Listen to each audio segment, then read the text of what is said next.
achat de crédit paiement de facture Woyofal rapido Senelec TNT Aquatech te it Kpay mën na rechargement à carte bancaire rechargement à partir d'autres calpés demande de paiement de facture de crédit ak yeneeni service moo leen di may seen émission xew-xewu jamono. bëgguma la jarul coow nan booloo looy sa gannaaw la. mbokk yeeg xaritu auditeurs yi salaamaaleykum ñoo ngi leen di nuyu kenn ku nekk ci sa tur ak sa sant am mbégte di àndandoo ak yéen ci iRadio 90.3 kàddu gi di bàyyeekoo Ndakaaru ñuy gërëm di sant bu baax a baax auditeurs yi fépp ci région yi rawatina waa Thiès waa Kaolack waa Sédhiou Kolda, Ziguinchor, Tambacounda. Merci de nous recevoir à Podor, à Matam, à Saint-Louis du Sénégal, à Louga. Merci aussi de nous recevoir à Touba et à Mbacké. Vous écoutez Xew Xewu Jamono may nuyu tey siyaar Alaaji Ibou Fall salaamualeykum wa rahmatullah. Bops maa ngi lay nuyoo Caatu Bakken di nuyu auditeurs yi ak internautes yi ak téléspectateurs yi samay soppe particulièrement yeneen ñi si des mooy seen compagnie gi ma jox leen Caatu Bakken Caatu Baaraam daal. ñooy sa xarit. non ñun ngay wër. man awma xarit. yéen sax waa 46%. xaritoo maag yéen de. yéen sax waa 46%. yéen laay njëkkee président de la République mi ngi leen di woo ci concertation ak waxtaan. woo partenaires sociaux yi woo ñi nga xam ni ñëpp ñooy partenaires sociaux yi pour ñu ñëw step by step ñu waxtaan ci jafe-jafe yi waxtaan ci naka la ñuy doxalee yëf yi ça fait un an nous savons que c'est difficile mais voilà il faut se mettre autour d'une table pour échanger avec tout le monde et c'est le président de la République qui appelle au dialogue Ibou je pense que c'est salutaire. Bops yow foog naa su ma lay expliquer doo ma déglu. non man li am rek laa wax. waaw non je t'explique. waaw yow néew ma la fii quand le président a été élu. Les premières choses qu'il devait faire. C'est faire le tour du pays. Rencontrer les gens pour avoir un état des lieux. wax nga ma ko. Il devait commencer par ça. Discuter avec les syndicats avant de prendre des mesures. xool secteur après secteur, région après région, département après département, commune après commune, discuter avec tout le monde pour se faire une idée de ce qui l'attend. Tu ne peux pas prendre de décision sans avoir rencontré les gens. Ils auraient dû commencer par ça. Mais il n'est jamais trop tard. Ah, c'est bien. Mais xam nga entre une discussion où il y a des menaces de grève et des décisions déjà prises et une discussion où on se dit où est-ce qu'on va ensemble, le ton n'est pas le même et on a perdu du temps. Le patronat, les syndicats, le monde rural, les communes et ça il est d'autant plus outillé que il y a un commandement territorial des gouverneurs, des préfets, des sous-préfets. C'est-à-dire, il devait avoir une vision plus large de l'état du pays. Et c'était les premières mesures à prendre. Rencontrer le monde du travail, le secteur associatif. Depuis 1 an, dafa waroon toog di déglu nit ñi sans prendre de décision précipitée. loolu de moo ci sama commentaire. fii ñu toll nii là c'est bien moi en tout cas je salue cette initiative maa ngi koy saluer bu baax parce que en fait ébullition bi nga xam ni moom la front social bi nekkee dafa fu mu jëm baaxul en fait et là je vois que c'est très raisonnable. Mais Boubs, on ne devait pas en arriver à ça. loolu laa lay expliquer depuis tout à l'heure. waaw man dama ébullition laa xamul pour lan. xaar ba muy tàng ngay doog a naan nañu waxtaan ak nii non surtout que lui il avait une forme de parce que Boubs un opposant qui arrive avec 50 dès le premier tour Boubs tu as un boulevard c'est-à-dire yow tu peux rouler à tombeau ouvert parce que nit ñi on t'a donné dañ la jox bopp. Ah oui. ñun wolof yi li ñuy wax dañ la jox bopp. Oui, il suffisait juste d'écouter les gens, le secteur du travail, parce que quand il était opposant, hein, il n'avait pas de pouvoir de décision. Donc quand les gens lui parlaient, c'était pas pour lui demander de régler des problèmes concrets. C'était, on lui parle même pas, un opposant. Mais là maintenant, c'est lui qui règle les problèmes, qui prend les décisions. Donc on est obligé de lui dire dans quel état le pays est.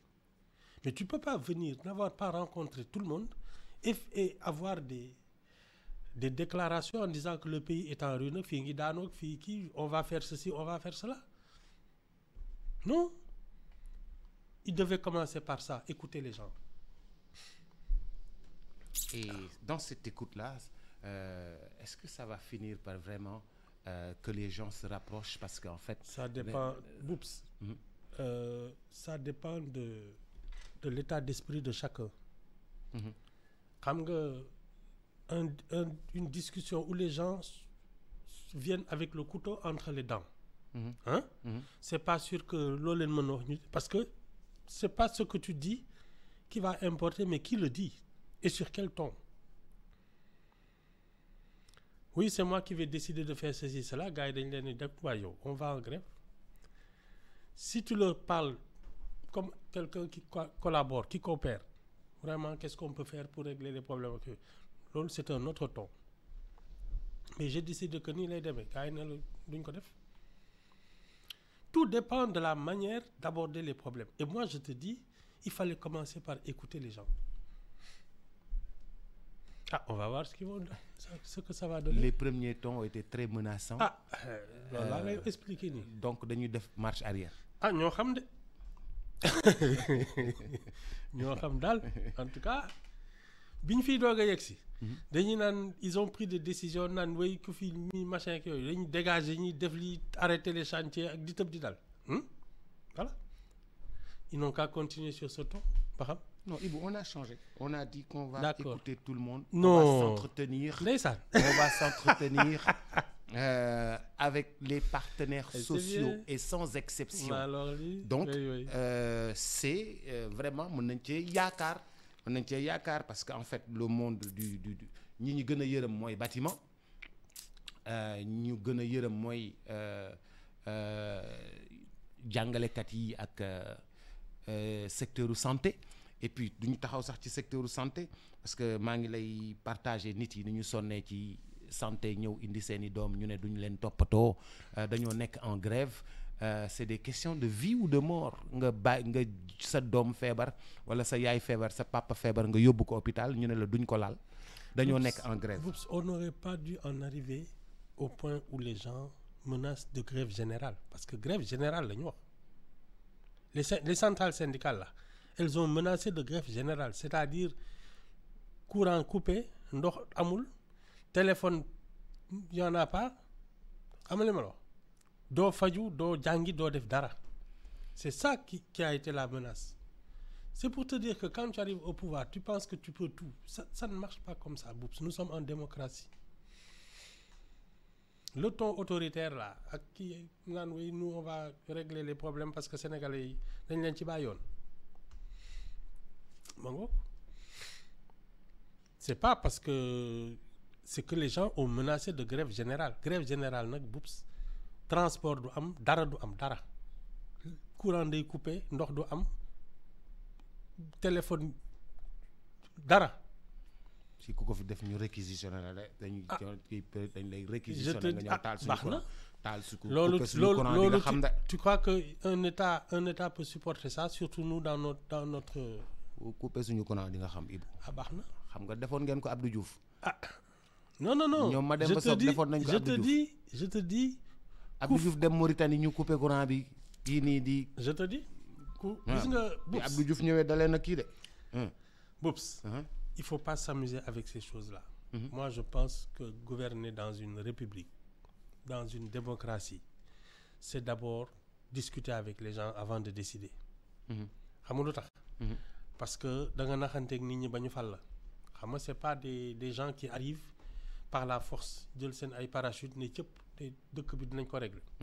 C'est des gens qui ont parlé aux Sénégalais ba ñu ne ñii mën nañ leen dénk réew mi. Donc quand tu décides il faut tenir compte de ça.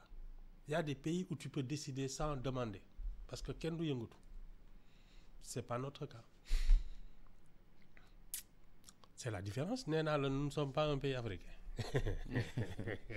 yow bàyyi nous ne sommes pas un pays africain. Nous sommes un pays en Afrique. Oui, Hein? c'est ça de. Nous ne sommes pas un pays africain, nous sommes un pays en Afrique. C'est ça. Hein? Ouais. D'où l'exception sénégalaise. ñoo xam ne mais daal tu peux pas faire n'importe quoi ici loolu moom maa la ko wax. Mais Ibou naka la d'accord nañu ne léegi dinañ gisee dinañ waxtaan naka la ñu war a aborder yi pour que ñu dem positiver dans le pays. Man mon sentiment Boubs est que les gens font fausse route. Boubs, un État doit favoriser la création de richesses pour que les gens puissent travailler et améliorer leur qualité de vie. Xam nga li ma wax. Moi, ce que j'entends aujourd'hui, c'est comment niveler tout le monde par le bas. Fii kenn waru fi am xaalis kenn waru fi tekki. Ça, c'est déjà prendre une mauvaise direction. Xam nga quand le président de la République a reçu la presse, ce sont les jeunes reporters qu'il a reçus. Il n'a pas reçu le patronat. On est d'accord. Hein? Qui décide de l'économie de la presse? Le patronat. Voilà. C'est de ça qu'on parle. Si tu as l'intention de donner du pouvoir aux jeunes reporters et casser l'économie des médias en bloquant leurs comptes en qui, après quand le secteur a des problèmes, tu fais quoi? Tu appelles à discuter? Non? C'est le même état d'esprit. C'est tout, hein? Je sais pas dans quel état. C'est comme une forme de revanche des gens d'en bas, quoi. C'est-à-dire ñi amoon xaalis ñi fi meloon ni luy tekki daal ñëpp la ñu war a dagg seen bopp. Comme ça ñu dellu si ci ñun, quoi. Oui, mais Ibou, je parle bien de positiver. C'est-à-dire loolu. Ça, c'est un état d'esprit positivé. Waaw. Day fekk mu nekk sa biir bopp. Si tu penses que les gens ne doivent pas être riches, tu ne peux pas discuter dans ce sens-là. Mais Ibou, les gens doivent être riches dans la légalité. Ce dont on parle avec ce nouveau régime, c'est que les gens sont riches dans l'illégalité. Ils ont fait des choses pas trop catholiques. Non, Boubs, tu peux pas dire ça. Tu peux pas dire ça parce que il faut des enquêtes, il faut des... Pouvoir prouver tout ça. Il faut non seulement des enquêtes, mais en cas de délit financier, mais c'est la justice qui peut trancher. Toi, tu peux pas être dans ton palais et dire de toute façon ñi fiy tabax yëpp ay immeubles sont des voleurs, qu'on arrête les chantiers, alors que y a nu mu tudd Descos xaw ma nu mu tudd. Hein? Il y a une direction de l'urbanisme. Il y a les communes qui donnent des autorisations. Hein? Il y a le livre foncier. Il y a le livre foncier, il y a tout ça. Hein? Nga tëpp loolu yëpp nit ñi ay sàcc lañu. C'est ça le problème. Ils ont pris des décisions sans savoir de quoi y retourner. Léegi nga bëgg a toog di waxtaan looy waxtaan. Non, Ibou, dinañ waxtaan dinañ juboo te dinañ déggoo réew mi dina avancer ñun la 54. Ibou bu ñu wiiriwaat ci waxtaan wi bi ñu ne armée française dégage ñoom commencé nañu jël seeni bagages sénégalais yi ñu doon collaborer fii sax nee nañu leen yéen. 162 personnes dinañu arrêter seen contrat bind nañu inspecteur du travail ba pare mais terewul. Patronat bi waxtaan ak entreprise française yi ne leen yéen bu leen fi jóge toog leen ñu liggéey ba pare ne leen dañoo bëgg en économie gën a liggéey ak yéen. Non, il y a même mieux. Les états-majors français et sénégalais sont en train de voir comment continuer la coopération. Comment continuer la collaboration mooy dañuy toog liggéey ak yéen. Boups. Moi, ce que je te dis, c'est pas compliqué. Ñun dañu notre identité, dans notre ADN, il y a notre lien avec la France.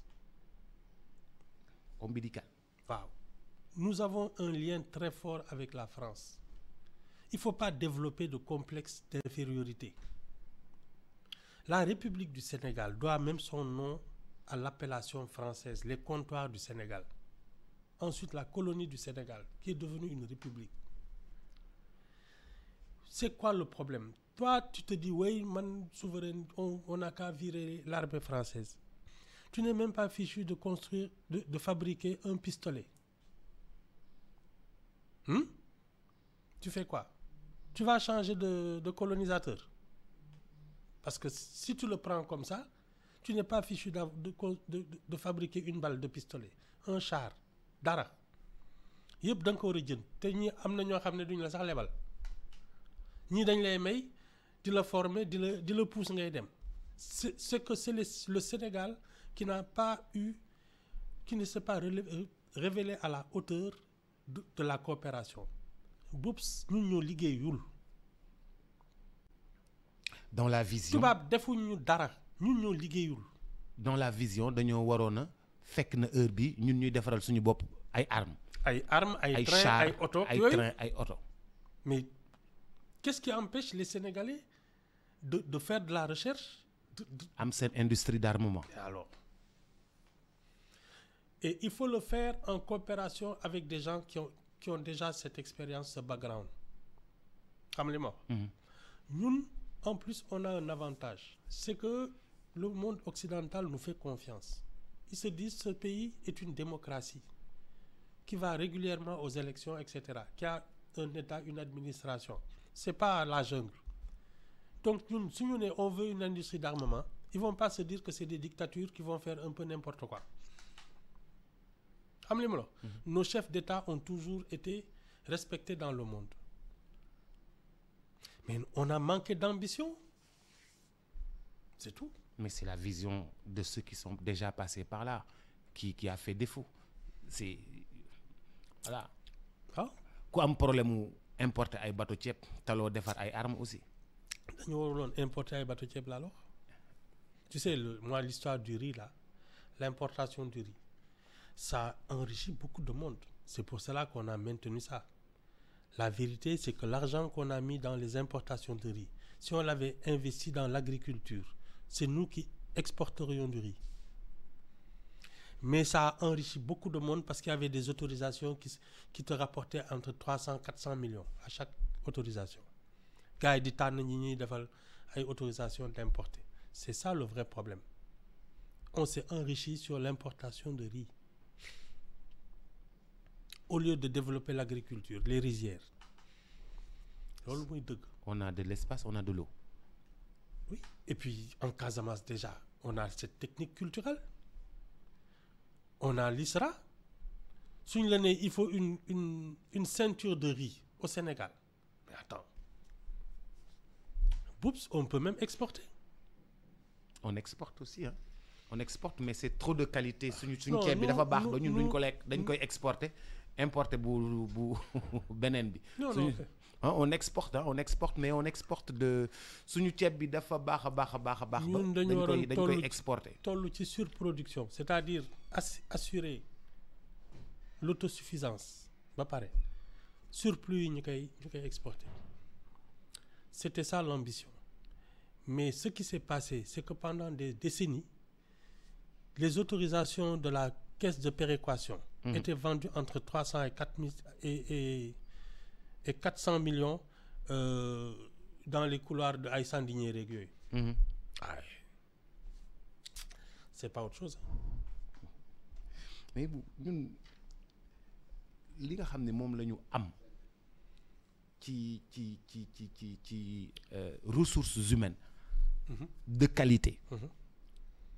Lu ñu am ci ressources humaines de qualité. ci ay kàngam. fépp foo dem ci àdduna doomu Sénégal yi ñu ngi fa nekk fa ay kàngam. te Sénégal dafay difficile pour mu avancer. Non, mais trop c'est parce paradoxal que en fait. non, Boups, parce que c'est la base qui a un problème. Xam nga ñun l'école sénégalaise a été créée pour les auxiliaires de l'administration et de la colonisation. Donc, c'est un peu la République moderne. On a formé des Sénégalais pour remplacer le colon, disons ça comme ça. Or, la base même du Sénégal, Boups, ce sont les paysans, ce sont les artisans, et dans ce domaine, on n'a formé personne. Donc, nous, c'est la tête qui est bien faite, mais tout le reste, il n'y a rien. Les métiers de base qui font fonctionner un pays tous les jours, qui nous permettent de manger, de se nourrir, de se soigner, accueillir, partout. Mais vraiment, la base même de la société. Boups, on ne s'en est pas occupé. C'est cette formation au métier-là. Dès 18 ans, tu es dans la production. C'est ça qui nous a fait défaut. Parce que nous, on s'est contenté de perpétuer le système colonial. On avait besoin d'avoir des secrétaires, des préfets, des sous-préfets, des économistes, ils seront ministres, directeurs, machin, et fonctionnaires, quoi. On a formé que ça, des bureaucrates. C'est ça notre problème. On n'a pas formé les Sénégalais qui doivent construire au jour le jour notre pays. C'est notre grand problème. Comment renverser la tendance? C'est de la formation. Il faut revoir le programme scolaire. Il faut l'adapter. Moi, je pense que chaque région naturelle doit avoir un enseignement qui correspond à son exploitation. Ça, vraiment, jusqu'au l'enseignement moyen, primaire, moyen, secondaire, ça doit être la majorité qui va aller se former pour travailler. Nous, on ne produit pas de nous-mêmes. On ne produit pas. C'est ça notre problème. Maintenant, comme on a une grande administration qui est capable de monter des dossiers, de trouver des financements, d'emprunter, mais ce n'est pas notre production. Alors? D'accord. Ibou, ñun ñu am ay kàngam yi aay. Banque mondiale ña nga fa. Foo dem ci àdduna bi ñi nga fa. ñi si bes ñëpp la base. J'ai une amie. Oui. Qui était auditrice. mës na liggéey ak suma jumbul waa Banque mondiale. Qui voulait recruter ay représentants résidents sénégalais, quoi. Il y a une délégation, elle avait fait le tour de l'Afrique ak yenn dëkk yi. Mu ne ñoom ñu dem et ñu ne bon, dans certains pays d'Afrique, xam nga day am niveau bi ñu lay laaj d'études accueil. Dans certains pays, ils ont dû baisser leurs prétentions parce qu'il n'y avait personne qui avait le niveau. Nous, au Sénégal, il y en avait 46. Yo xamné sen CV dépassé on li ñuy soxla.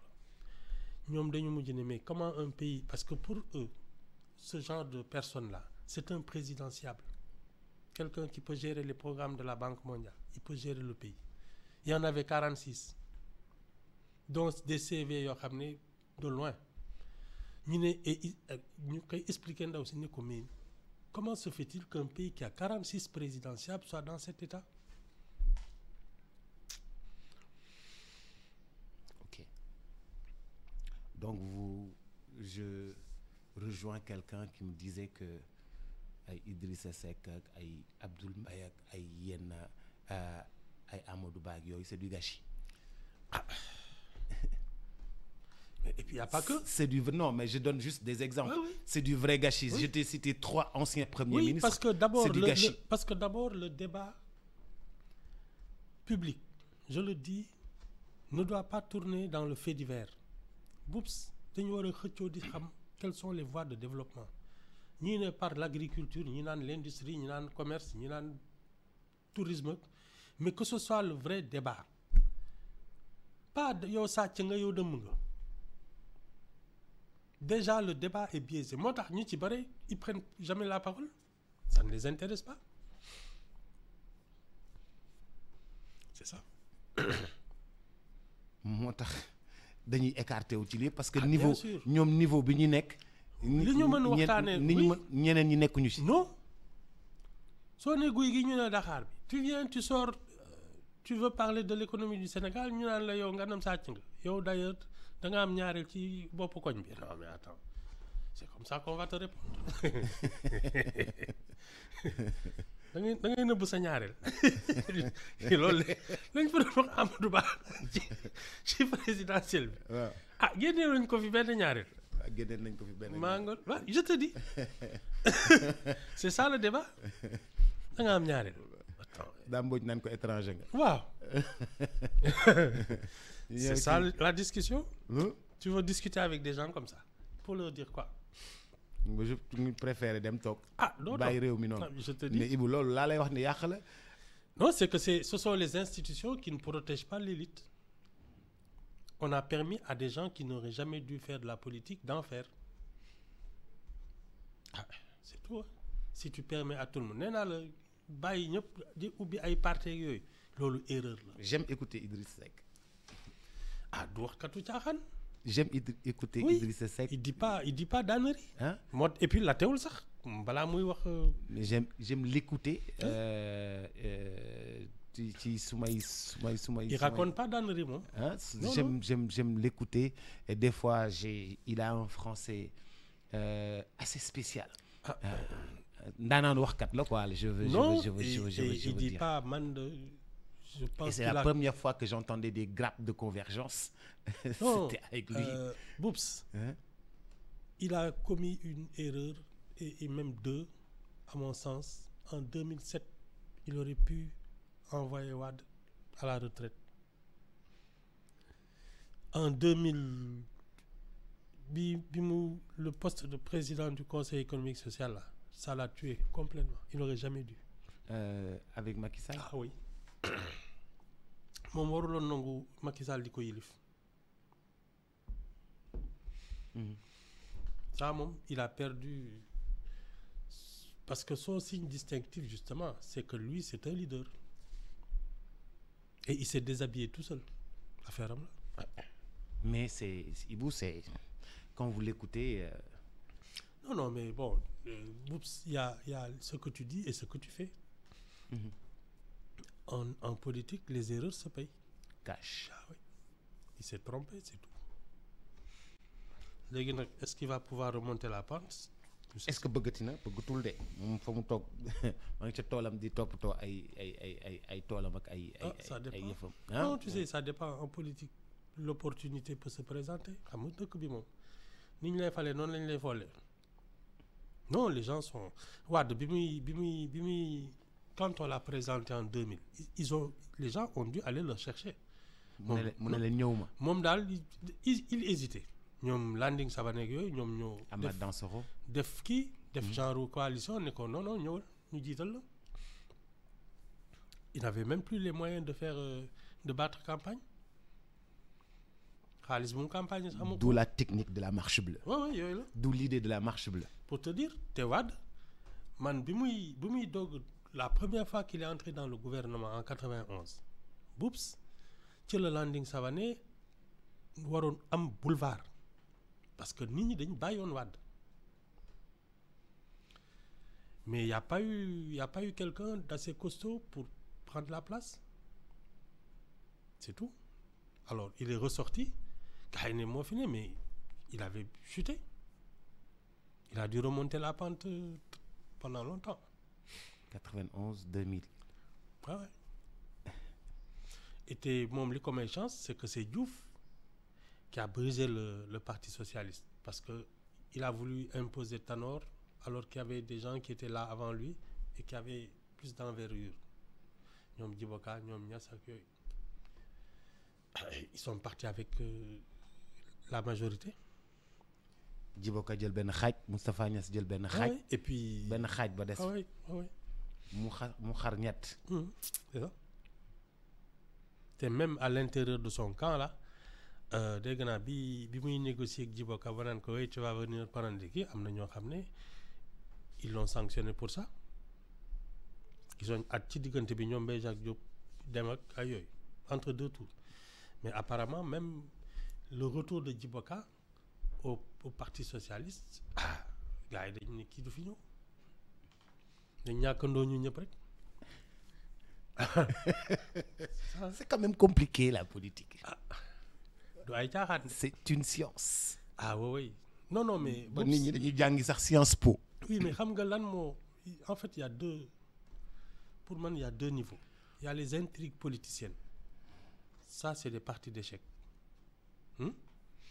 Et puis pour moi il y a la politique qui a un seul objectif améliorer la qualité de vie des gens loolu nag ça demande de la hauteur par ces choses-là en général ñu koy ñu am genre kii boobu c'est même pas de bons politiciens dañuy am ay nit yu ne kii la ñu gëm on va le porter au pouvoir mais eux seen bopp c'est pas vraiment des gens qui parce que munoo tu peux pas voir loin et regarder ici détail yu naka lañ lay falee ak yooyu moom yooyu xajul seen bopp nit ñi ñoo leen di fal tungóob leen ba ñu toog ne xam nañ ne mënal nga dëkk bi. Moi je prends toujours l'exemple du général de Gaulle. Il y a des gens autour de lui qui se sont battus pour le porter au pouvoir parce que dañ ne kii moo bëgg dëkk bi yëfi ne bi nazi yi ñëwee. waaw c'est le seul cas il a résisté et depuis ils se sont dit kii moo bëgg dëkk bi ay ñoom Foccart rek y a eu un petit groupe là nga xam ne De Gaulle jaraloon leen lu ne ba ci ay rey nit ak yooyu c'est ça. day am ñoo xam ni daal dañ koy porter. ah oui mais même dis-le bon Wade c'est quand même un truc politique mais il a eu des lieutenants qu'il a formé ak yooyu ñoom ñoo ko yóbbu. Idrissa Seck par exemple. C'est ça mais moom soo ko bàyyi nag boppam nii c'est ça. day am autour de lui. oui ñoo xam ni. il faut c'est toujours une équipe qui porte quelqu'un au pouvoir des gens brillants en général sax doo leen tu ne les remarques même pas c'est pas des gens. C'est des têtes pensantes. Voilà des têtes pensantes ay éminence grise ñoo xam ne seen coow du bari mais dañuy réfléchir. xam nga mënoo boole di réfléchir rek di wax. Voilà c'est ça. moo waral ñii nga xam ne ñooy bind stratégie ñii ñooy def nii. Il y a des gens quand ils t'analysent une situation ba ne la fii nga jëm gëmal rek def ça ne loupe pas ñooñu nag c'est le plus difficile à avoir une équipe parce que c'est une équipe qui gagne c'est pas autre chose. Bon bien entendu. En politique, on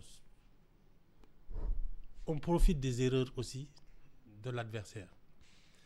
Mais la base, mooy nga am autour de toi des gens qui réfléchissent. Profiter des erreurs de l'adversaire, Pastef a profité des erreurs de Macky Sall. Mais alors lii c'est tout. Man dama xamoon un des conseillers de Macky Sall. Il s'appelait Abdourahmane Ndiaye dafa gaañu. Ndeysaan. C'était son conseiller politique. Moom il pouvait te dire ils étaient combien APR ku inscrire ci moom ngay jaar. Il pouvait te dire ils étaient combien. Brillantissime mais les gens ne le connaissent pas. gaañu na il est décédé xam nga genre man je suis sûr que nag genre ñooñu la ñàkk moo tax mu def yëf dofam yi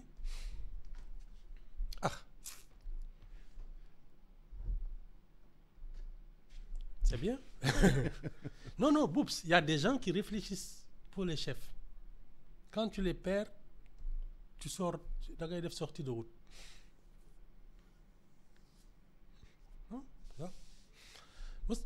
Nettaluma la xutba Maodo Sylla qui était le grand imam de la grande mosquée. Au début du pouvoir de Diouf mës na xaw ma korité doon xaw am na daal benn xutba Diouf dafa ñëwoon di julli foofu quoi mu koy naan soo bëggee njiit quoi day ànd ak borom alal borom nit ak borom xam-xam ñett ñooñu ñoo lay séq nga mën a dem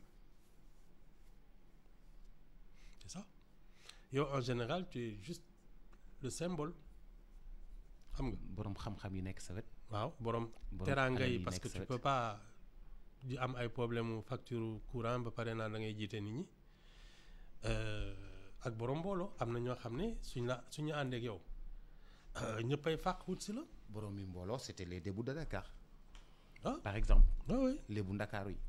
ah par exemple. ku mel ni un Farba Ngom. waaw. waaw. il a ramené du monde à Macky Sall. borom mbooloo la. ah c'est ça xam ñu mel noonu. oui en général ils savent parler ay nitu nit ñi lañu. mais il gère tout le monde. voilà. il gère tout le monde. Il gère du monde. Oui, mais en général il connaît chacun par son nom. Je te dis. Farba il est trop bizarre. ñëpp la xam non mais c'est sa culture toi aussi. c'est un griot ñoom dañu xam nit ñi. ku ne dafa xam sa tur ku ne xam ne ngay gan. soo moytuwul mu jaar sa xam tur sax say waajur ak yooyu nga kii non c'est leur culture. il est bizarre. non c'est leur culture ils te ramènent du monde parce que le chef en général c'est un solitaire. ah oui celui qui décide c'est un solitaire day wét ak boppam c'est ça qui fait que tu as la sérénité de prendre des décisions doo nekk tout le temps ci càmbar mais da ngay am ñoo xam ne ñoo lay defal liggéey bi. la base. ñooy tenir la base. ñooy entretenir la base. ba pare ñooy régler les problèmes au quotidien. les problèmes d'intendance de yooyu les réflexions. da ngay gis benn situation bu carabine benn waaye ne la xaaral ma dem seet ko dem ñëw ne la nii la demee te lii nga war a def parce que doo mën def lépp il te faut une solide équipe. looloo waral chargé de mission yi. c'est ça. les chargés de mission. c'est ça et les conseillers. et les conseillers et les chargés de mission. conseiller technique ak conseiller spécial ak ay yooyu. kaay demal ma usu yi. c'est ça. nga ñëw indi kii nii ñu ne usu yi. nga def rapport nga def rapport. kaay demal ma màkk Koulibanta. non Boubs. ci miinu Kédougou yi. Boubs. commander. Gouverner. c'est une mécanique rodée et des gens complémentaires. c'est ça une équipe. tu peux prendre les meilleurs dans chaque domaine. ils ne feront jamais rien de bon. parce qu'ils ne sont pas complémentaires. waaw il y a une hiérarchie il y a des qualités et des failles ak yooyu quand c'est une équipe soudée tu peux tout gagner mais quand tu ne l'as pas tu as que des comme on parle d'armée mexicaine. nga xam ne y a que des généraux. doo dem fenn loolooy wax ji. pourtant fii nii on sent qu'il y a un chef. un leader, hein? On sent qu'il y a un chef, un leader qui donne les orientations. C'est le Premier ministre. Hein? Ça se sent bien dans ce... C'est ça notre problème, là. Hein? C'est ça notre problème. C'est le président de la République qui aurait dû être le chef. Au moins, le problème est... Tu ne sais pas qui prend les décisions parce que dans la Constitution, c'est le président de la République. Dans les faits, tu as l'impression que c'est le Premier ministre. Alors, même les ministres actuellement, quand le président et le Premier ministre n'ont pas le même avis sur une question, ils font comment? Ils ne savent pas. Da ngay ragal Sonko mere la, da ngay ragal Diomaye mere la, tu fais quoi? Doo toog benn place. damay toog ci digg bi damay ngarale. moo tax dëkk bi du dem. damay ngarale. Il faut un chef et c'est le président de la République. Dès que tu changes le dispositif, les problèmes commencent. Parce que personne ne sait vraiment à qui il faut obéir. Mais on sait tous à qui il faut obéir. C'est qui? Je te dis. C'est au PM qu'il faut obéir? Non, justement, c'est pas normal. C'est au président de la République. Le Premier ministre, il doit obéir au président de la République. Et pas l'inverse. Tous nos problèmes là, ont commencé comme ça. Parce que même dans l'exécution des tâches gouvernementales, mais les gens se disent, est-ce que ça plaît au Premier ministre ou au Président? À qui il faut plaire? Mais les courtisans, c'est aussi ça. Mais il faut travailler et ne pas chercher à plaire. Il Il faut faire ce qu'il y a à faire et ne ne pas chercher à plaire. Si tu déplais au Premier ministre et au Président, on te vire. Ouais, mais il faut, en âme et conscience, nga liggéey sa liggéey. Ça, c'est pas très sénégalais. Liggéey en âme et conscience, Wow. c'est pas très sénégalais. Non, c'est pas très sénégalais. Da ngay liggéey pour plaire aux presse. Exactement. Nous, on a des courtisans. Ah Oui, on a des courtisans. On te cire les pompes. Les gens changent de discours dès que tu changes de position. On peut te traiter de voyou il y a 1 an, ren nga nekk Premier ministre, gars yi naan la yaa fi gën yaa fi mën. L'année dernière, tu étais en voyou. Waaw. Et cette année, tu es le Tu es meilleur. le meilleur. Sénégalais bëri melokaan. Je te dis. Ibou ba altine. Ibou ba altine ak jàmm inchallah. Semaine prochaine. maa ngi lay gërëm bu baax di la sant. C'est que da nga maa jaaxal. Non, pour. Hein? Li ma la wax kay yow sax seetlu nga ko. Sénégalais noonu la mel. Je te dis. maa ngi lay gërëm bu baax di la sant mbokk yeeg xaritu téléspectateurs yi ñoo ngi leen di gërëm bu baax di leen sant dig daje incha allah ëllëg bu soobee yàlla ci xew-xew jamono Cheikh Sarr ci Xam ci Cine ce sera dans quelques instants. Merci à toutes et à tous, à tout à l'heure. Transfert d'argent Bidi Kpay. Transfert d'argent par code, paiement marchand par QR code ou le code marchand, achat de crédit, paiement de facture, Woyofal Rapido Senelec, TNT Aquatech, Teid Kpay mène rechargement à carte bancaire, rechargement à partir d'autres calpés, demande de paiement de facture, de crédit ak yeneni service, moo leen doon may seen émission xew-xewu jamono.